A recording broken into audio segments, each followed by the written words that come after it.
할렐루야. 오늘 주일 오후 예배 말씀은 빌립보서입니다. 제가 지난번에 에베소서 말씀 드렸잖아요. 이 에베소서는 교회다움이란 무엇인가에 대한 정의가 있고, 그렇다면 주님의 교회는 실천적으로 어떻게 해야 하는가? 그거는 예수님 안에서 온전히 하나가 되는 것이다 라고 말했습니다. 오늘은 이제 빌립보서인데, 이 빌립보서는 우리가 잘 알다시피 기쁨의 성경입니다. 특히 이 사도 바울과 빌립보 교인들과의 깊은 사랑의 교제를 참 잘 나타내주고 있습니다. 마치 너무나 사랑하는 연인들처럼 그렇게 나타내고 있습니다. 오늘 빌립보서를 살펴보면서 이야기를 하겠습니다. 그리스도 예수의 종 바울과 디모데는 그리스도 예수 안에서 빌립보에 사는 모든 성도와 또한 감독들과 집사들에게 편지하노니, 하나님 우리 아버지와 주 예수 그리스도로부터 은혜와 평강이 너희에게 있을지어다. 너희는 빌립보 교회 너희는 첫날부터 이제까지 복음을 위한 일에 참여하고 있다. 너희 안에 착한 일을 시작하신 이가 그리스도 예수의 날까지 이루실 줄을 우리는 확신한다. 이렇게 말하면서 8절을 보면, 내가 예수 그리스도의 심장으로 너희 무리를 얼마나 사모하는지 하나님이 내 증인이시니라. 하나님 안에서 하나님을 증인을 세워서 지금 빌립보 교인들을 내가 얼마나 사모하고 보고 싶고 사랑하는지 에 대해서 이야기를 합니다. 그래서 여러분, 사랑하면 뭘 하죠? 우리는 기도하는 거죠. 그 교회를 위해서, 그 성도들을 위해서 기도하는 거죠. 너희 사랑을 지식과 모든 총명으로 점점 더 풍성하게 하사 너희로 지극히 선한 것을 분별하며 또 진실하여 허물 없이 그리스도의 날까지 이루고 예수 그리스도로 말미암아 의의 열매가 가득하여 하나님의 영광과 찬송이 되기를 원한다. 여러분, 제가 여기다 써놨잖아요. 꿀 떨어지죠, 꿀. 참 그 사도 바울과 빌립보 교인들의 그런 관계를 보면서 저도 이제 목사니까 저와 또 제가 섬기고 있는 강주 삶 예배인 교회 성도님들과 이런 꿀 떨어진 관계였으면 너무 좋겠다. 물론 지금도 꿀 많이 떨어지고 있는데 사도 바울과 빌립보 교인들을 능가할 만큼 꿀을 생산해내고 꿀을 떨치는 저와 여러분 되었으면 좋겠습니다. 사도 바울의 매임에 대해서 이렇게 나오는데, 형제 중 다수가 나의 매임으로 말미암아 주 안에서 신뢰함으로 겁없이 하나님의 말씀을 더욱 담대히 전하게 되었는데, 이게 어떤 이들은 투기와 분쟁으로 했어요. 어떤 이들은 착한 뜻으로 그리스도를 전파했어요. 그러니까 사도 바울이 감옥에 갇혀 있잖아요. 이거를 기회 삼아 가지고 자신의 이제 사도 바울이 없으니까, 원래 이런 말 있잖아요. 호랑이 없는 골짜기에 토끼가 선생질한다고. 자기의 존재감을 나타내기 시작한 거죠. 드러내놓고 싶어 했죠. 근데 사도 바울이 너희 나가면 가만 안 둔다 이게 아니고 거칠애로 하나 참으로 하나 무슨 방도로 하든지 전파되는 것은 그리스도니 이로써 나는 기뻐하고 또한 기뻐하리라. 그러니까 사도 바울은 뭐냐면, 복음만 전파된다면, 우리 예수 그리스도만 전파된다면 난 어떻게 되든 상관없다 라는 뜻입니다. 우리 20절 함께 읽을까요? 나의 간절한 기대와 소망을 따라 아무 일에든지 부끄러워하지 아니하고 지금도 전과 같이 온전히 담대하여 살든지 죽든지 내 몸에서 그리스도가 존귀하게 되게 하려 하나니 이는 내게 사는 것이 그리스도니 죽는 것도 유익함이라. 이렇게 말하고 있어요. 내 상황이 주님을 향한 나의 사랑을 얽매일 수 없다는 거죠. 그리고 나는 예수 생명으로 다시 살아난, 그래서 늘 내 몸 안에서 예수 그리스도가 존귀케 되는 나는 삶을 살겠다. 살아있을 때나 죽어있을 때다. 이런 말을 하고 있습니다.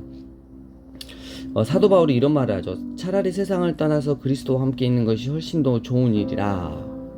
그렇게 하고 싶었어요. 지금 당장이라도 육체의 옷을 벗고 우리 예수님과 함께 하고 싶은 마음에, 하지만 너희 믿음의 진부와 기쁨을 위하여, 그리고 너희가 그리스도의 복음에 합당하게 생활하기 위하여 나는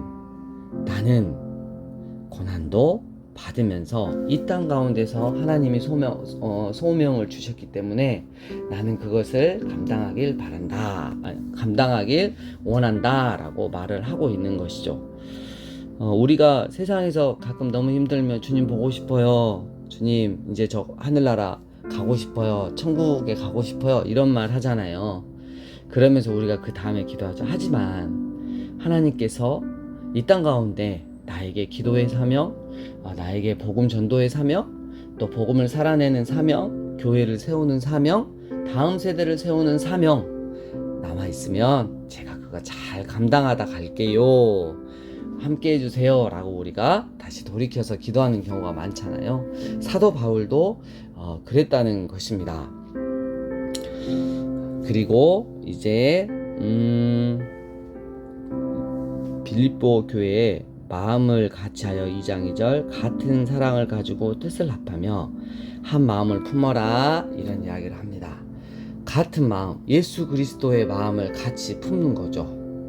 그래서 5절에 너희 안에 다른 마음 품지 말고 예수 그리스도의 마음을 품어라. 그는 근본 하나님의 본체시나 하나님과 동등됨을 취할 것으로 여기지 아니하시고 오히려 자기를 비워 종의 형체를 가지사 사람들과 같이 되셨고 사람의 모양으로 나타나사 자기를 낮추시고 죽기까지 복종하셨으니 곧 십자가에 죽으심이라. 이러므로 하나님이 그를 지극히 높여 모든 이름 위에 뛰어난 이름을 주사 하늘에 있는 자들과 땅에 있는 자들과 땅 아래 있는 자들로 모든 무릎을 예수의 이름에 꿇게 하시고 모든 입으로 예수 그리스도를 주라 하시나요 하나님 아버지께 영광을 돌리게 하셨느니라 라고 말씀하고 있습니다. 여러분, 우리 안에서 예수 그리스도의 마음, 근본은 하나님이시지만 기쁜 마음으로 인간의 몸을 입고 자신을 낮추시고 우리의 죄값을 치르기 위해서 대속하시기 위해서 십자가에 죽으신 예수님, 그 마음을 품으라는 것이죠. 여러분, 예수님의 그 마음을 품으면 교회 끝난 겁니다. 주님이 쓰실 수밖에 없는, 주님이 들어 사용하실 수밖에 없는 그 교회가 되는 것입니다. 그 다음에 이제 또 읽어보시면 13절 너희 안에서 행하시는 이는 하나님이시다. 자기의 기쁘신 뜻을 위하여 너희에게 소원을 두고 행하신다. 모든 일을 원망과 시비가 없이 해라. 어그러지고 거스르는 세대 가운데서, 그렇죠, 지금 세대가 하나님의 흠없는 자녀로 세상에서 그들 가운데 빛들로 나타내며 생명의 말씀을 밝혀 나의 다름질이 헛되이 되지 아니하고 수고도 헛되이 되지 아니하므로 그리스도의 날에 내가 자랑할 것이 있게 하려 함이라.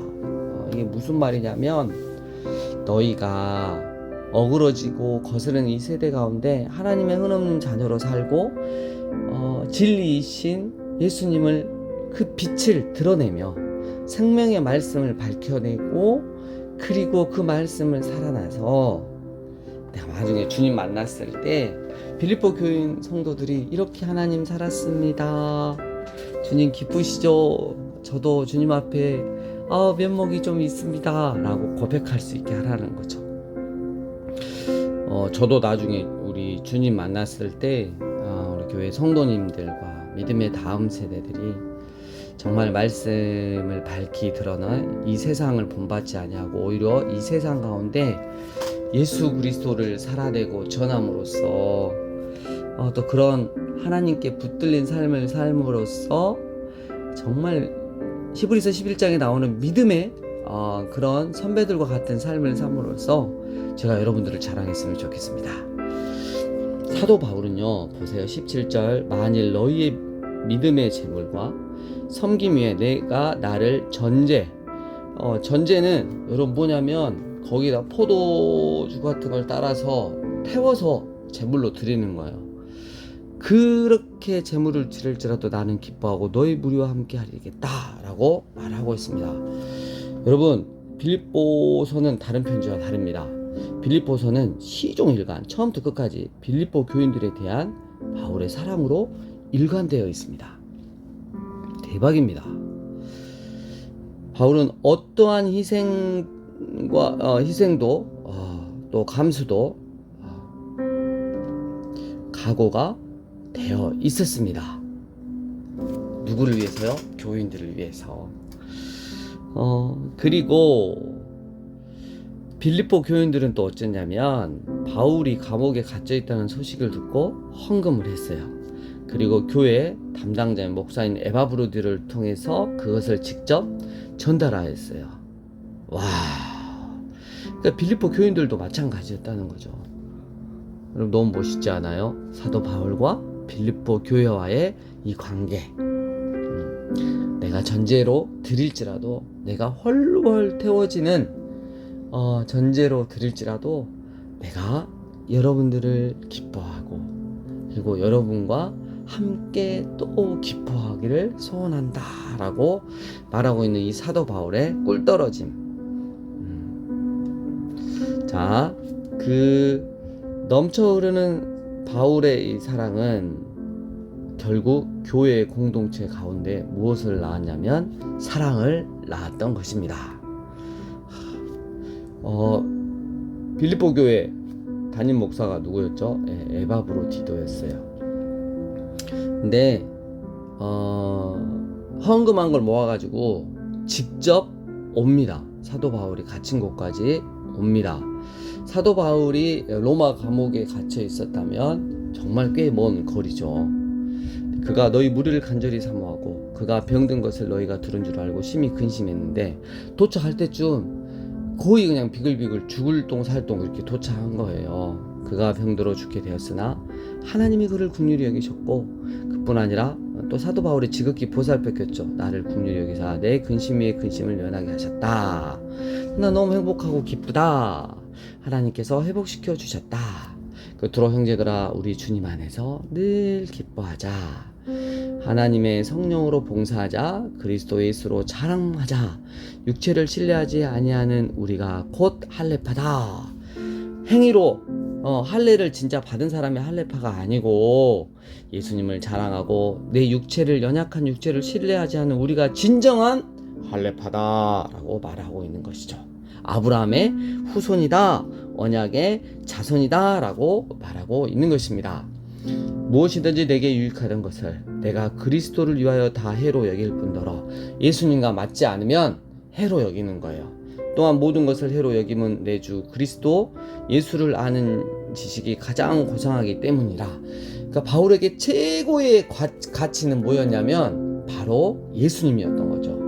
순위를 절대 바꾸지 않았어요. 그 어떤 것이라도 예수님과 반하게 된다면, 반대되는 입장에서 선다면 1순위, 2순위를 선택해야 된다면 나머지는 배설물로 여겨버리고 예수님을 선택하고 그 예수님과 사랑의 교제를 하며 교회를 세우고 교회를 섬겼던 사도 바울.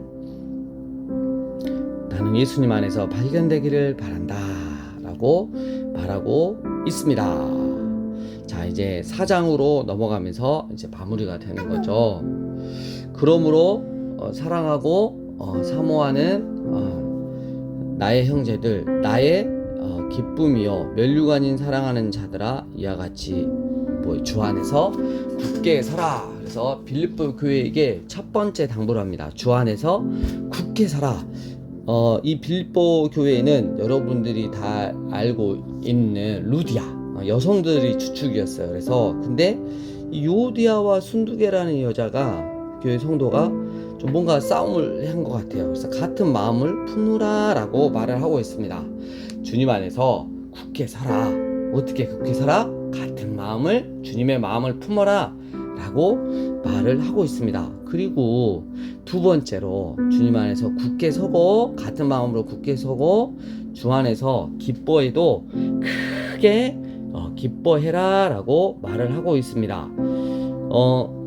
세상 사람들과 차원이 다릅니다. 고난 중에 기뻐할 수 있는 이 기쁨, 여러분 왜 그럴 수 있을까요? 첫째, 우리가 고난 가운데서도 주님이 함께 하신다면 그것은 곧 고난이 아니고 비참함이 아니고 형통이고 복이기 때문입니다. 현재 내가 당하고 있는 말할 수 없는 고난 가운데 주님이 함께 계신다는 거. 두 번째로, 장래에 우리 주님을 다시 만나 주님 품 안에서 영원한 사랑의 교제를 나눌 것을 또 생각한다는 거죠. 현재와 장래적인 측면에서 크게 기뻐하라는 거죠. 그리고 세 번째, 진리를 잘 지켜라. 진리 위에 서라 라고 말하고 있죠. 무엇이든지 참되며 무엇이든지 경건하며 무엇이든지 옳으며 무엇이든지 정결하며 무엇이든지 사랑받을 만하며 무엇이든지 칭찬받을 만하며 무슨 덕이 있든지 무슨 기림이 있든지 이것들을 생각해라 이랬어요. 참되고 경건하며 옳고 오르며 정결하며 사랑받을 만하며 칭찬받을 만하며 덕을 기르고 이런 것들에 있어서 진리 위에 서라고 말을 하고 있는 거죠. 예수님 안에서 같은 마음을 품고 주님 안에서 굳게 서라. 그리고 크게 기뻐해라. 그리고 진리 위에 서라. 사도 바울이